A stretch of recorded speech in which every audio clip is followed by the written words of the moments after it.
1984, by George Orwell. Part 1. Chapter 1. It was a bright, cold day in April, and the clocks were striking 13. Winston Smith, his chin nuzzled into his breast in an effort to escape the vile wind, slipped quickly through the glass doors of Victory Mansions, though not quickly enough to prevent a swirl of gritty dust from entering along with him. The hallway smelt of boiled cabbage and old rag mats. At one end of it, a colored poster, too large for indoor display, had been tacked to the wall. It depicted simply an enormous face, more than a meter wide. The face of a man of about 45, with a heavy black mustache and ruggedly handsome features. Winston made for the stairs. It was no use trying the lift. Even at the best of times, it was seldom working, and at present, the electric current was cut off during daylight hours.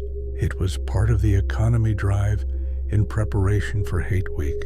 The flat was 7 flights up, and Winston, who was 39 and had a varicose ulcer above his right ankle, went slowly, resting several times on the way. On each landing, opposite the lift shaft, the poster with the enormous face gazed from the wall. It was one of those pictures which are so contrived that the eyes follow you about when you move. "Big Brother is watching you," the caption beneath it ran. Inside the flat, a fruity voice was reading out a list of figures which had something to do with the production of pig iron. The voice came from an oblong metal plaque, like a dulled mirror, which formed part of the surface of the right-hand wall. Winston turned a switch, and the voice sank somewhat, though the words were still distinguishable.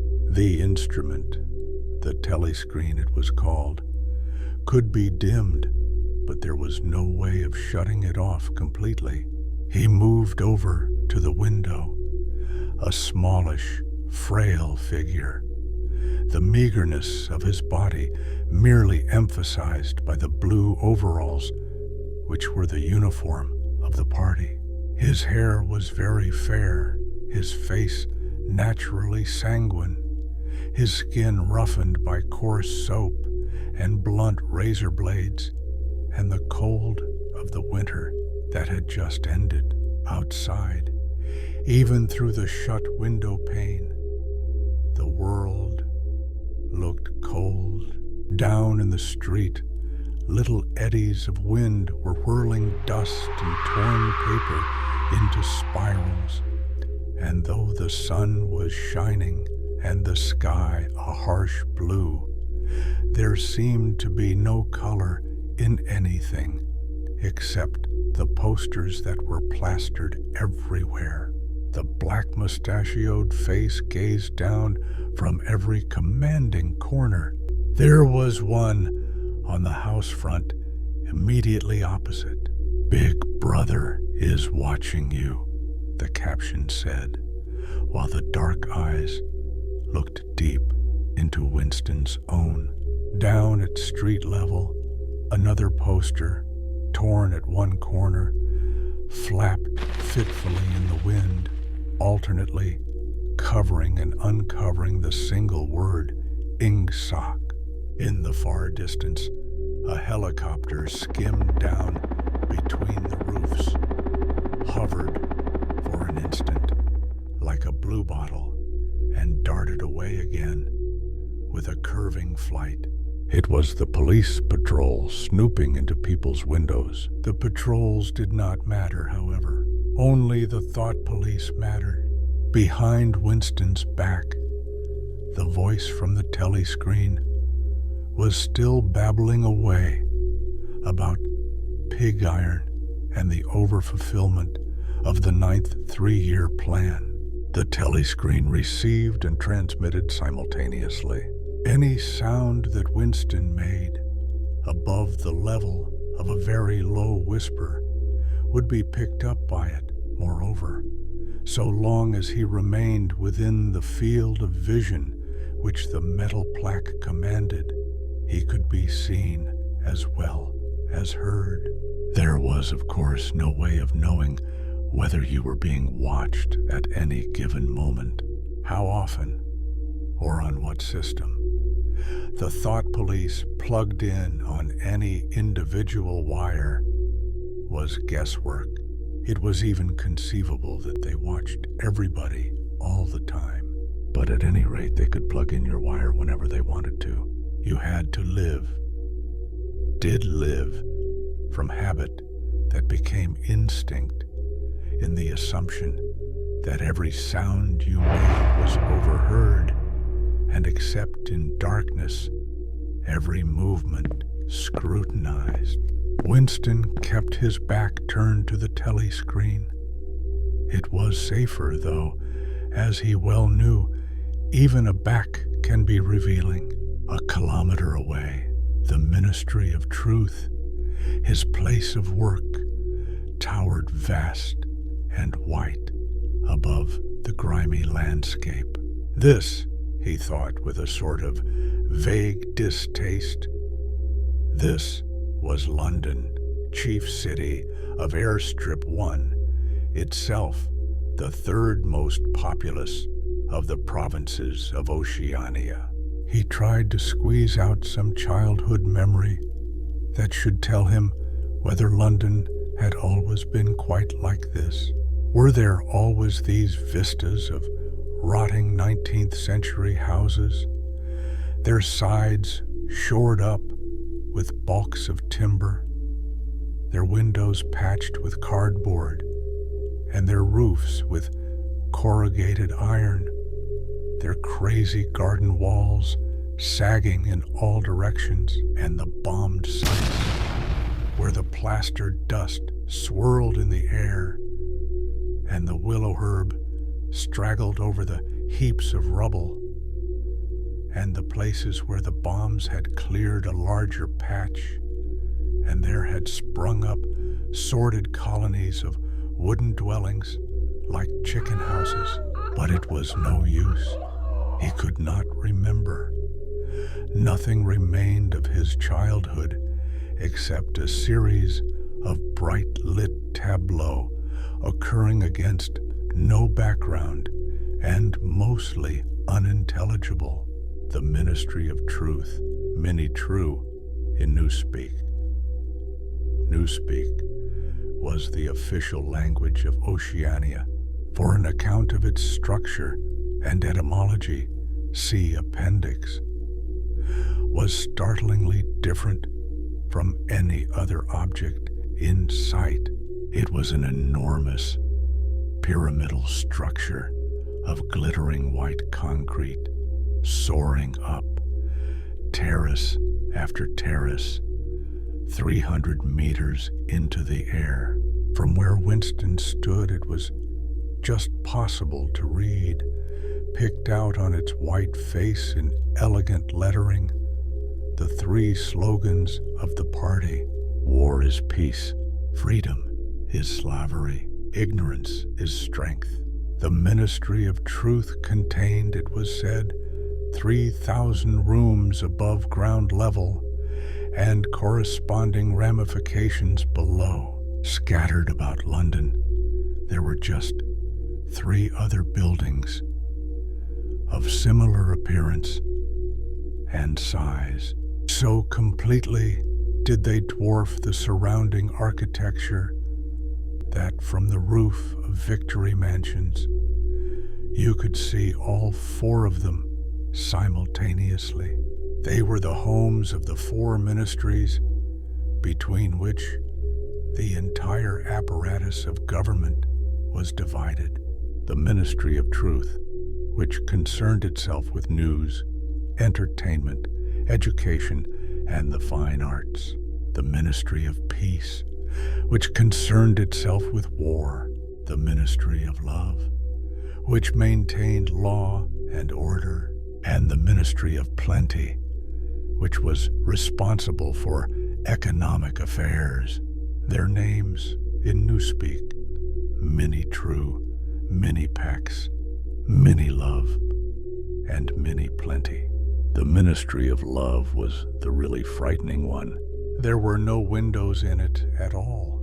Winston had never been inside the Ministry of Love, nor within half a kilometer of it. It was a place impossible to enter, except on official business, and then only by penetrating through a maze of barbed wire entanglements, steel doors, and hidden machine gun nests. Even the streets leading up to its outer barriers were roamed by gorilla-faced guards in black uniforms, armed with jointed truncheons. Winston turned round abruptly.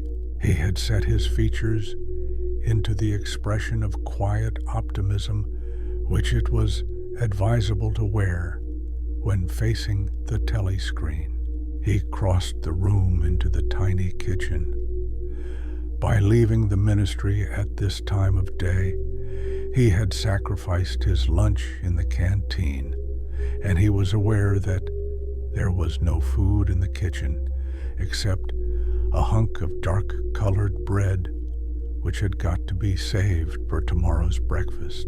He took down from the shelf a bottle of colorless liquid with a plain white label marked Victory Gin. It gave off a sickly, oily smell as of Chinese rice spirit. Winston poured out nearly a teacupful, nerved himself for a shock, and gulped it down like a dose of medicine.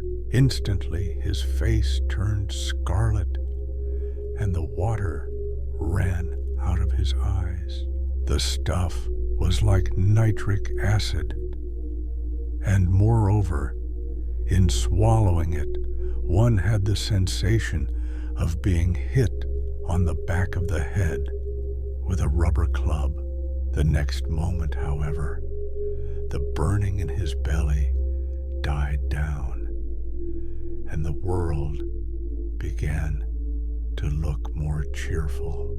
He took a cigarette from a crumpled packet marked Victory Cigarettes and incautiously held it upright, whereupon the tobacco fell out onto the floor. With the next, he was more successful.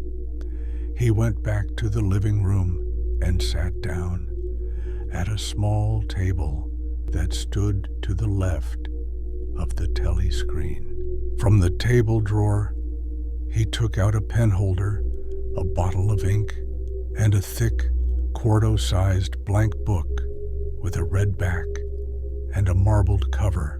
For some reason, the telescreen in the living room was in an unusual position. Instead of being placed, as was normal, in the end wall, where it could command the whole room, it was in the longer wall, opposite the window. To one side of it, there was a shallow alcove in which Winston was now sitting, and which, when the flats were built, had probably been intended to hold bookshelves. By sitting in the alcove and keeping well back, Winston was able to remain outside the range of the telescreen, so far as sight went. He could be heard, of course, but so long as he stayed in his present position, he could not be seen. It was partly the unusual geography of the room that had suggested to him the thing that he was now about to do, but it had also been suggested by the book that he had just taken out of the drawer. It was a peculiarly beautiful book. Its smooth, creamy paper, a little yellowed by age, was of a kind that had not been manufactured for at least 40 years past. He could guess, however, that the book was much older than that. He had seen it lying in the window of a frowsy little junk shop in a slummy quarter of the town. Just what quarter he did not now remember, and had been stricken immediately by an overwhelming desire to possess it. Party members were supposed not to go into ordinary shops, dealing on the free market, it was called. But the rule was not strictly kept, because there were various things, such as shoelaces and razor blades, which it was impossible to get hold of in any other way. He had given a quick glance up and down the street, and then had slipped inside and bought the book for $2.50. At the time, he was not conscious of wanting it for any particular purpose. He had carried it guiltily home in his briefcase. Even with nothing written in it, it was a compromising possession. The thing that he was about to do was to open a diary. This was not illegal. Nothing was illegal since there were no longer any laws. But if detected, it was reasonably certain that it would be punished by death, or at least by 25 years in a forced labor camp. Winston fitted a nib into the pen holder and sucked it to get the grease off. The pen was an archaic instrument, seldom used even for signatures, and he had procured one, furtively and with some difficulty, simply because of a feeling that the beautiful creamy paper deserved to be written on with a real nib instead of being scratched with an ink pencil. Actually, he was not used to writing by hand. Apart from very short notes, it was usual to dictate everything into the speak-write, which was, of course, impossible for his present purpose. He dipped the pen into the ink and then faltered for just a second. A tremor had gone through his bowels. To mark the paper was the decisive act. In small, clumsy letters he wrote, April 4th, 1984. He sat back. A sense of complete helplessness had descended upon him.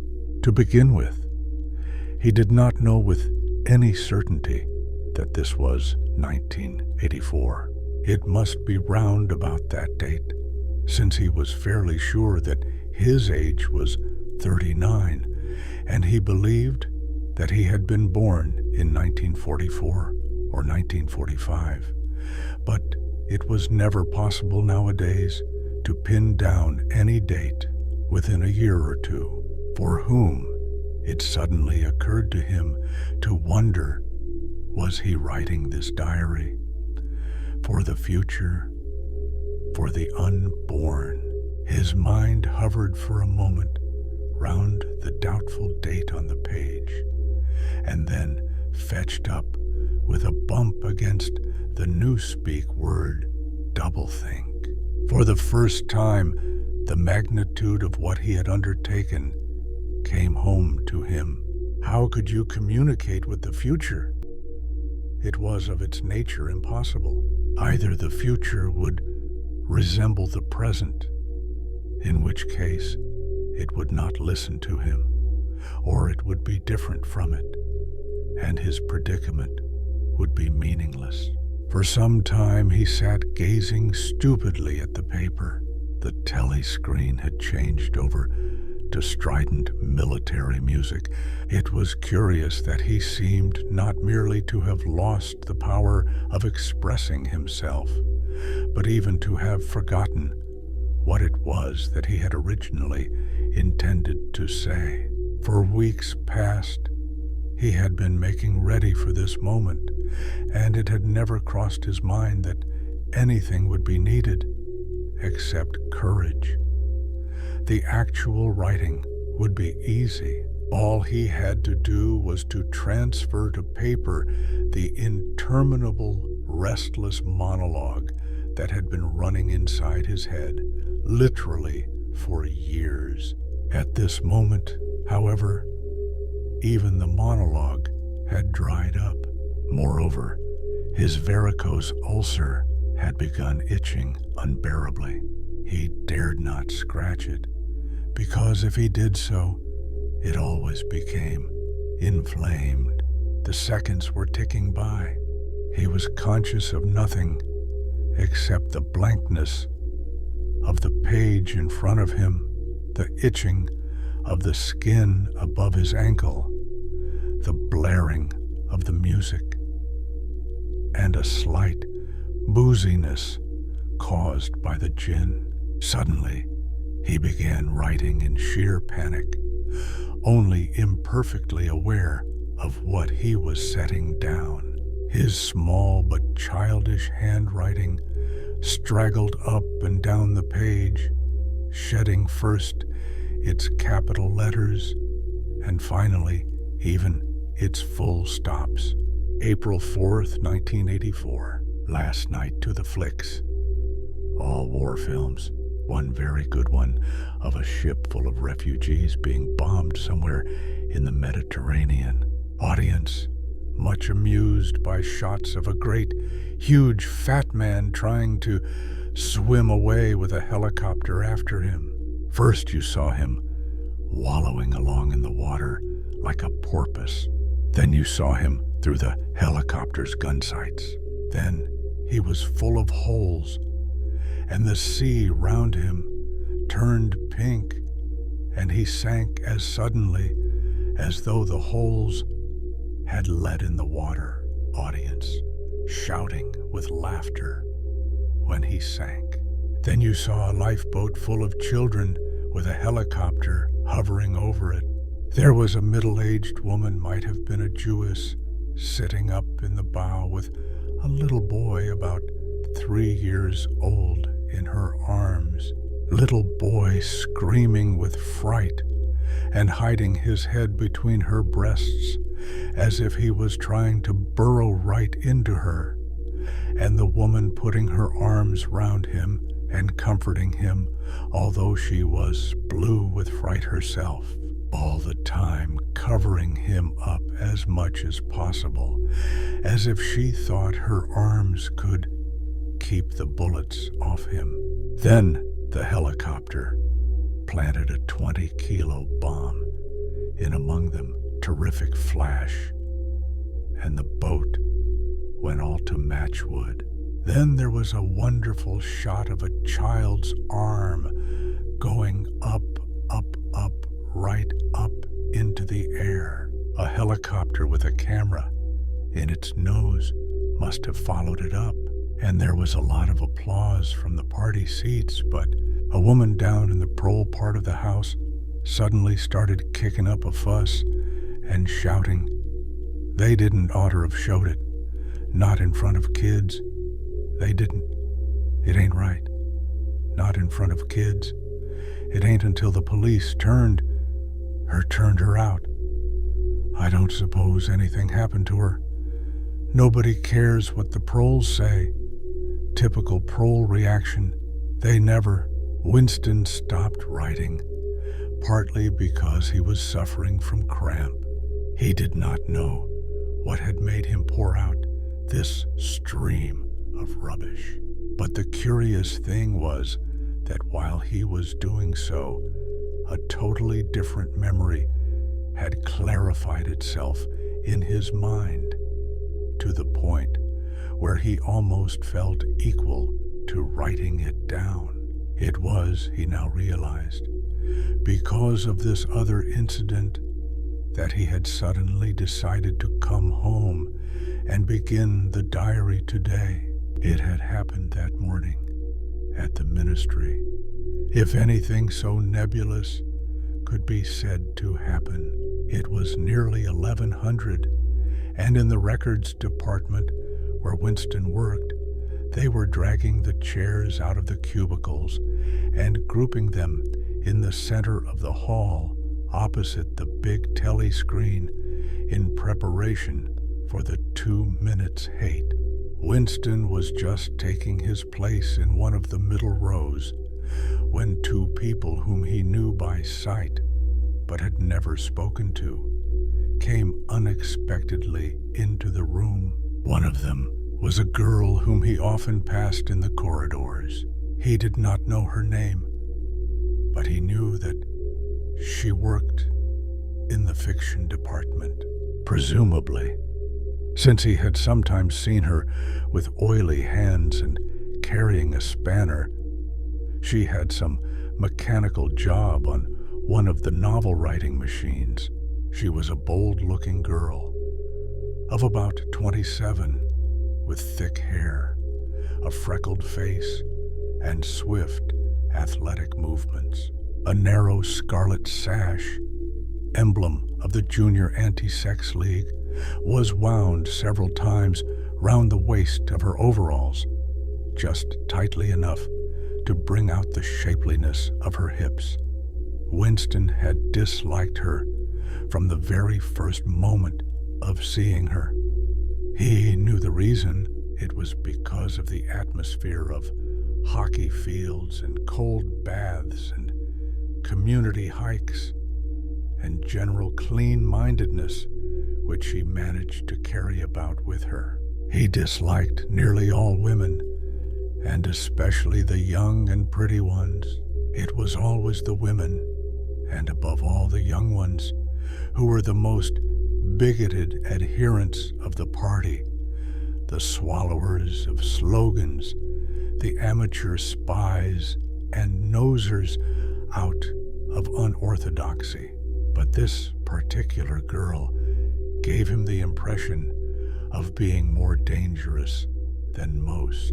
Once, when they passed in the corridor, she gave him a quick, sidelong glance, which seemed to pierce right into him, and for a moment had filled him with black terror. The idea had even crossed his mind that she might be an agent of the thought police. That, it was true, was very unlikely.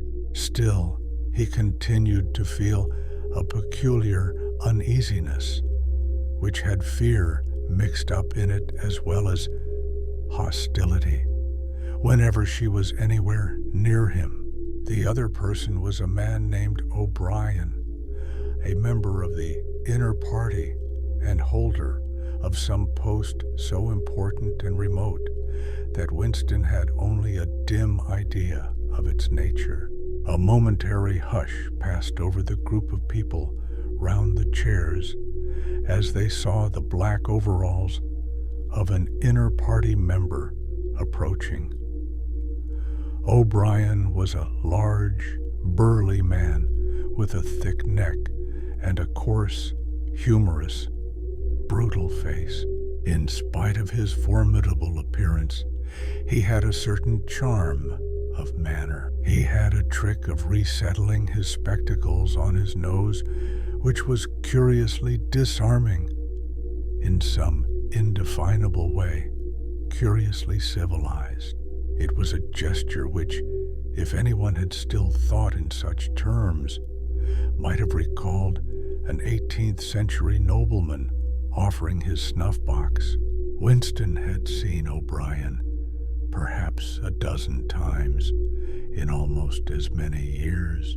He felt deeply drawn to him, and not solely because he was intrigued by the contrast between O'Brien's urbane manner and his prizefighter's physique.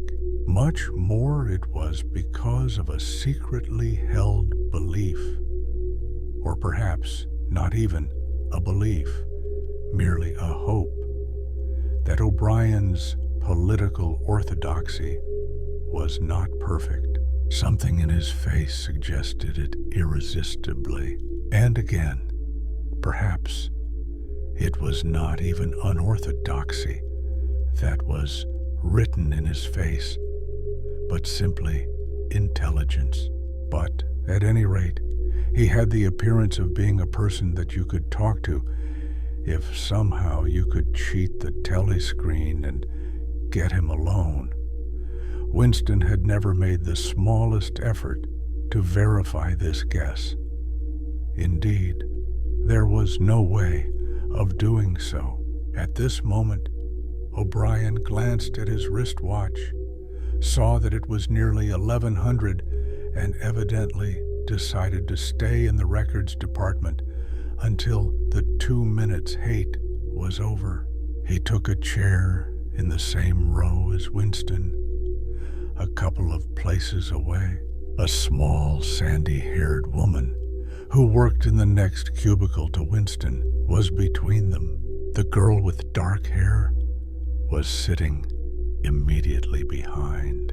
The next moment, a hideous, grinding speech as of some monstrous machine running without oil burst from the big telescreen at the end of the room. It was a noise that set one's teeth on edge and bristled the hair at the back of one's neck. The hate had started. As usual, the face of Emmanuel Goldstein, the enemy of the people, had flashed onto the screen. There were hisses here and there among the audience. The little sandy-haired woman gave a squeak of mingled fear and disgust. Goldstein was the renegade and backslider who once, long ago, how long ago, nobody quite remembered, had been one of the leading figures of the party, almost on a level with Big Brother himself, and then had engaged in counter-revolutionary activities, had been condemned to death, and had mysteriously escaped and disappeared. The programs of the 2 minutes hate varied from day to day, but there was none in which Goldstein was not the principal figure. He was the primal traitor, the earliest defiler of the party's purity. All subsequent crimes against the party, all treacheries, acts of sabotage, heresies, deviations, sprang directly out of his teaching somewhere or other. He was still alive and hatching his conspiracies, perhaps somewhere beyond the sea, under the protection of his foreign paymasters, perhaps even, so it was occasionally rumored, in some hiding place in Oceania itself. Winston's diaphragm was constricted. He could never see the face of Goldstein without a painful mixture of emotions. It was a lean Jewish face with a great fuzzy aureole of white hair and a small goatee beard.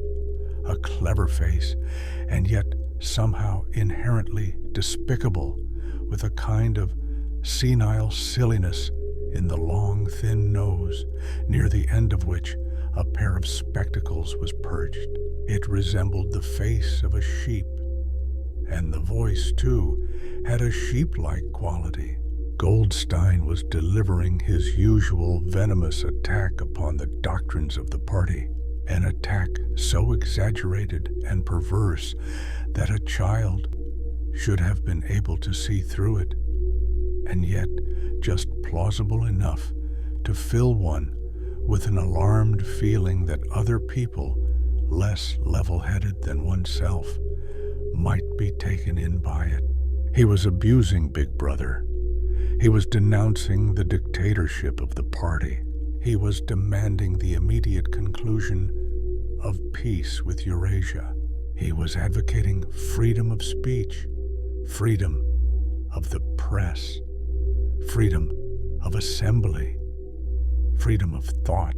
He was crying hysterically that the revolution had been betrayed, and all this in rapid polysyllabic speech, which was a sort of parody of the habitual style of the orators of the party, and even contained newspeak words, more newspeak words indeed than any party member would normally use in real life.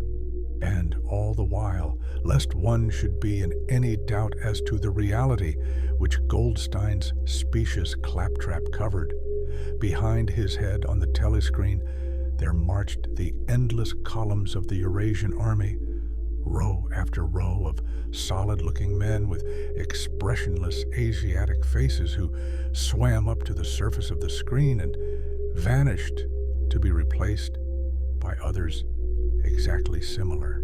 The dull rhythmic tramp of the soldiers' boots formed the background to Goldstein's bleating voice. Before the hate had proceeded for 30 seconds, uncontrollable exclamations of rage were breaking out from half the people in the room.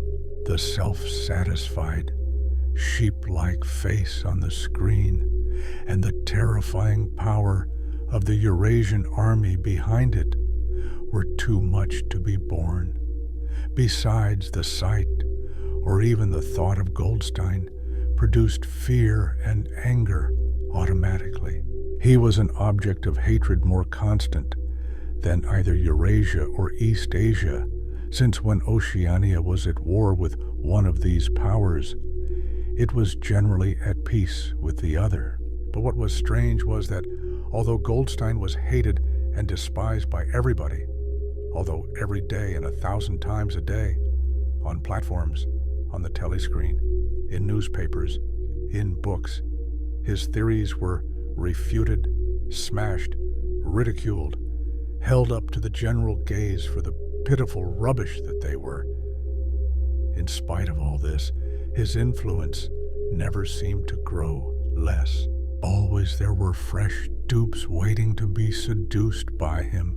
A day never passed when spies and saboteurs acting under his directions were not unmasked by the thought police. He was the commander of a vast, shadowy army, an underground network of conspirators dedicated to the overthrow of the state.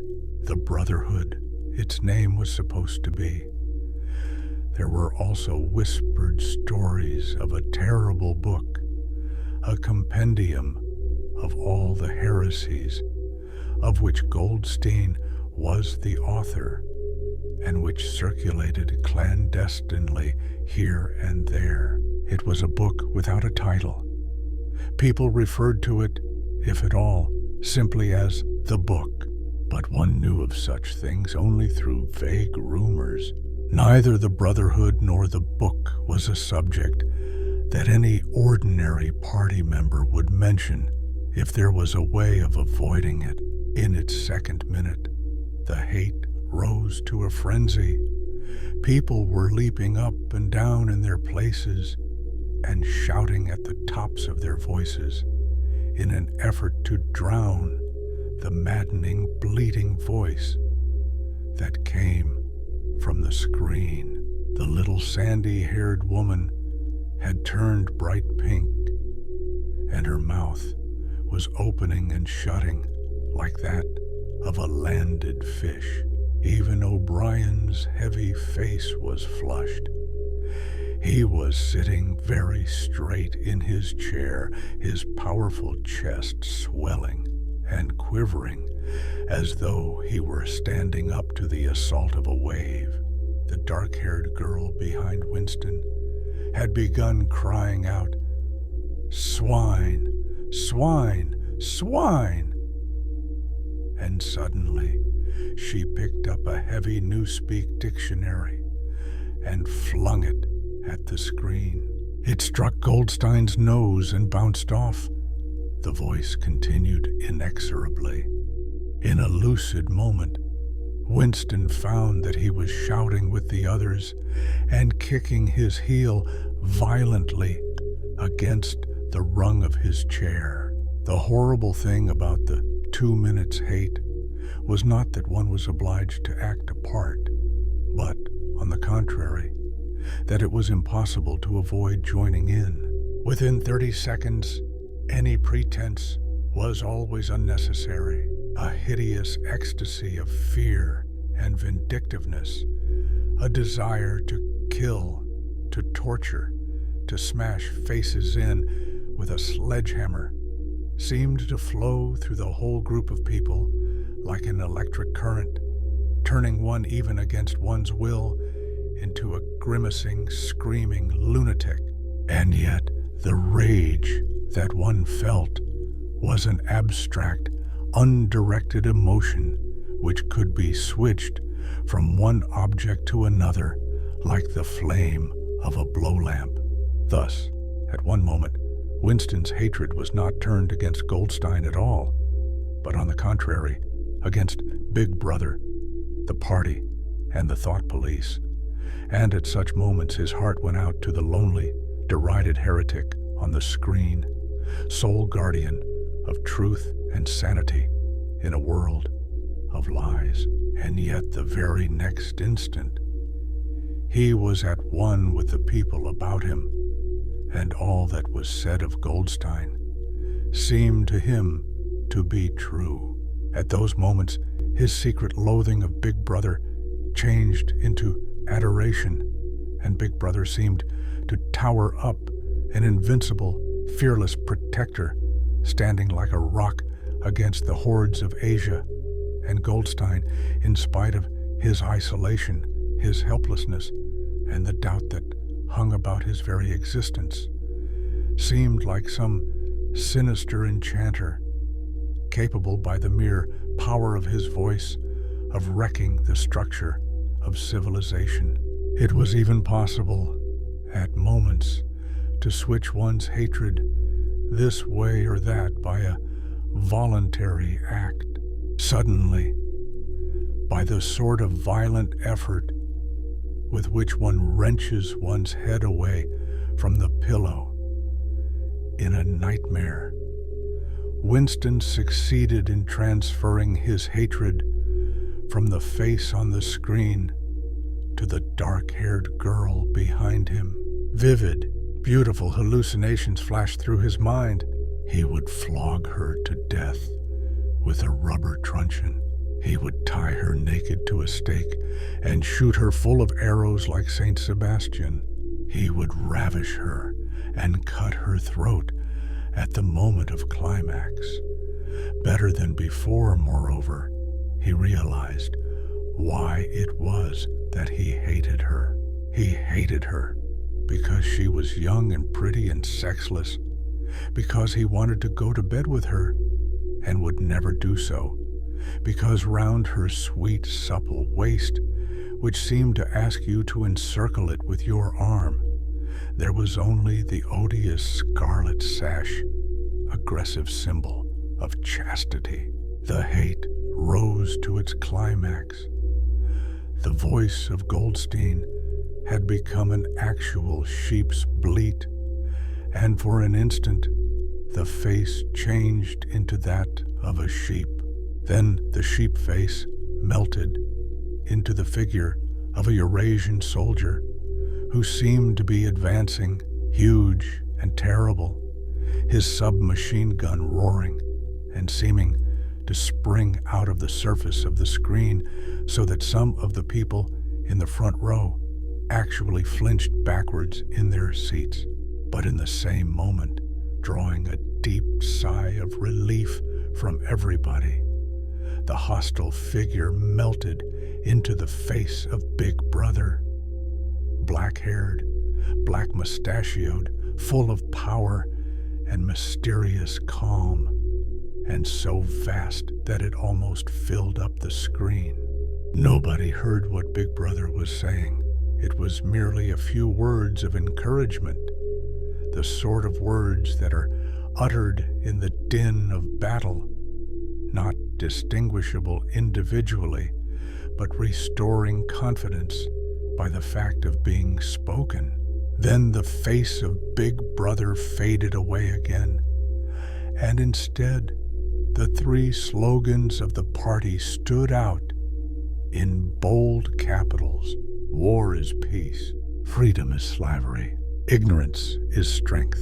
But the face of Big Brother seemed to persist for several seconds on the screen, as though the impact that it had made on everyone's eyeballs was too vivid to wear off immediately. The little sandy-haired woman had flung herself forward over the back of the chair in front of her. With a tremulous murmur that sounded like "My Savior," she extended her arms towards the screen. Then she buried her face in her hands. It was apparent that she was uttering a prayer.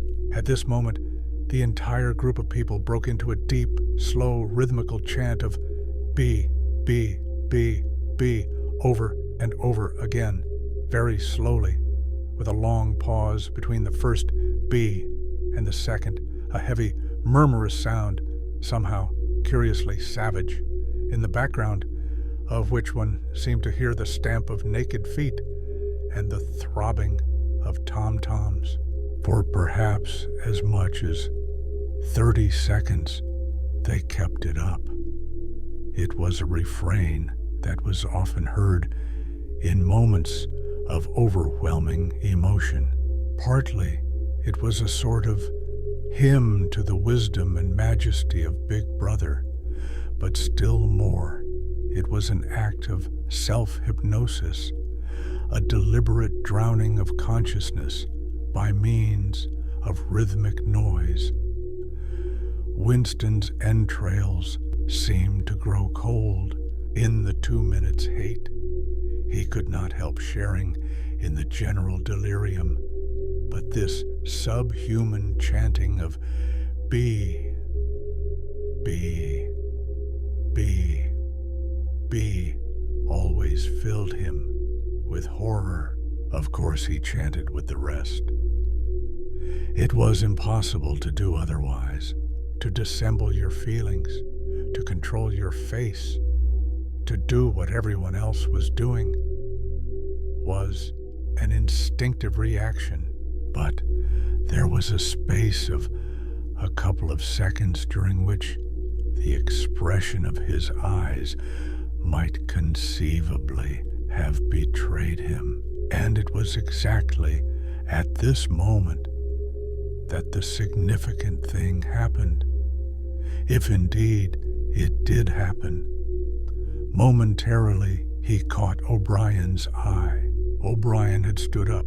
He had taken off his spectacles and was in the act of resettling them on his nose with his characteristic gesture.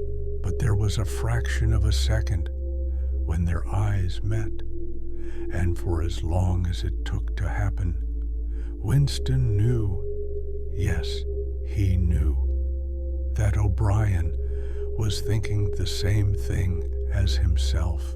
An unmistakable message had passed.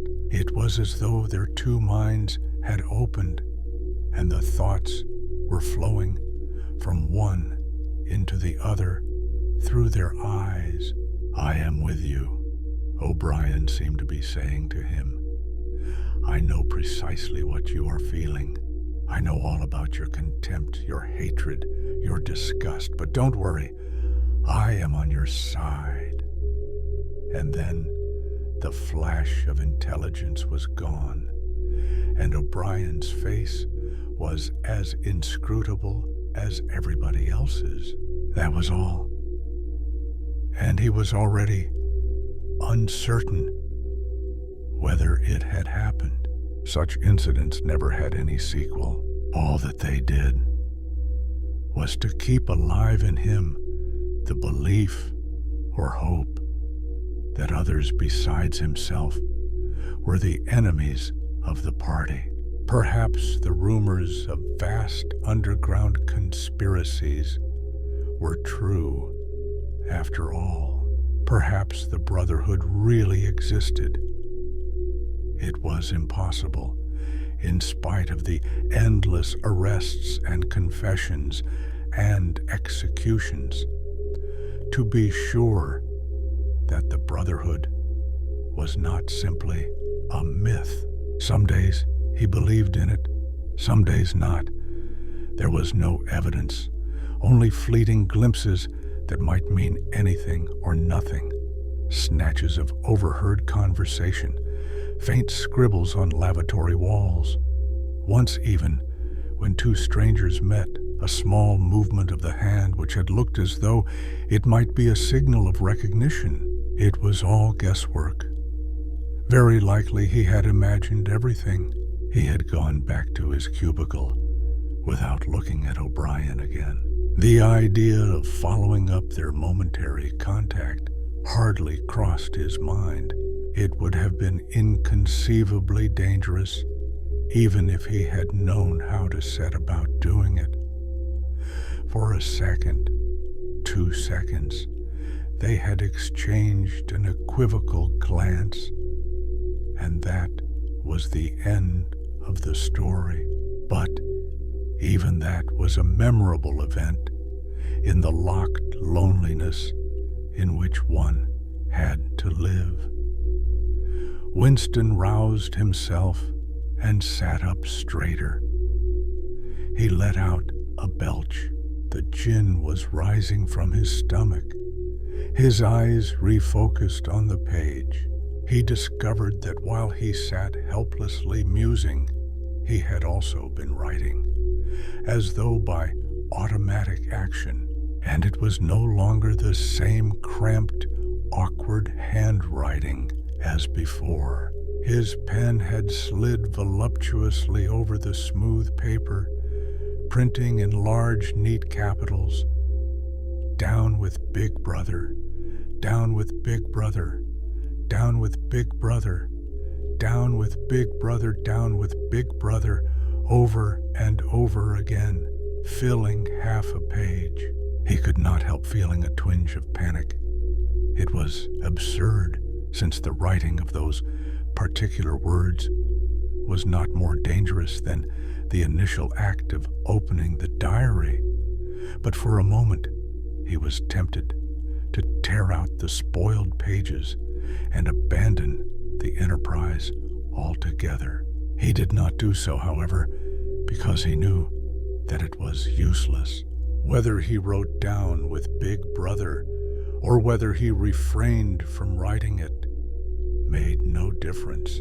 Whether he went on with the diary or whether he did not go on with it made no difference. The thought police would get him just the same. He had committed, would still have committed, even if he had never set pen to paper, the essential crime that contained all others in itself. Thought crime, they called it. Thought crime was not a thing that could be concealed forever.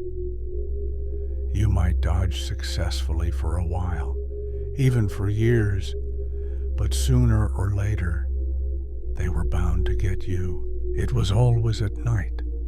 The arrests invariably happened at night.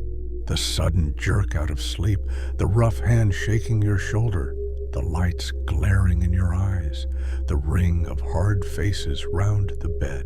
In the vast majority of cases, there was no trial, no report of the arrest. People simply disappeared, always during the night. Your name was removed from the registers. Every record of everything you had ever done was wiped out. Your one-time existence was denied and then forgotten. You were abolished, annihilated, vaporized was the usual word. For a moment, he was seized by a kind of hysteria. He began writing in a hurried, untidy scrawl. "They'll shoot me. I don't care. They'll shoot me in the back of the neck. I don't care, down with Big Brother. They always shoot you in the back of the neck. I don't care, down with Big Brother." He sat back in his chair, slightly ashamed of himself, and laid down the pen. The next moment, he started violently. There was a knocking at the door already. He sat as still as a mouse, in the futile hope that whoever it was might go away after a single attempt. But no, the knocking was repeated. The worst thing of all would be to delay. His heart was thumping like a drum, but his face, from long habit, was probably expressionless. He got up and moved heavily towards the door.